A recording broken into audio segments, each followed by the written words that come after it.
কি রে, ও আমার আইল কোপাইতেছে কেন?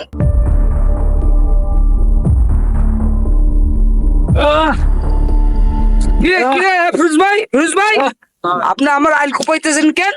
তোর আইল মানে? তা আমার আইল, আমার জমি ছেড়ে আমার আইল আমি কোপাচ্ছি। আপনার আইল তো ঠিক আছে আপনার জমির পাশে, কিন্তু আপনার জমির পাশে যে আইল, আপনি কোপাইতে কোপাইতে প্রতি বছর আপনি আমার ভিতরে ঢুকে যাচ্ছেন। আমার 23 শতক জমি আছে, 22 শতক, 1 শতক জমি নাই। এই কাজগুলো কি আপনি ঠিক করতেছেন ভাই? কি তোর 1 শতক জায়গা আমি নিয়ে নিছি, তুই আমার চোর কইলি? চুরি করলে চোরে চোর করবে না, একটা কি করবে? আপনি আমার 23 শতক জমি 1 শতক নিয়ে লইছেন। আমি কালকে আমি নাই না আমার জমি মাপে নেবো। আমি নিয়ে আয় না, আমি বাপরে নিয়ে আয়।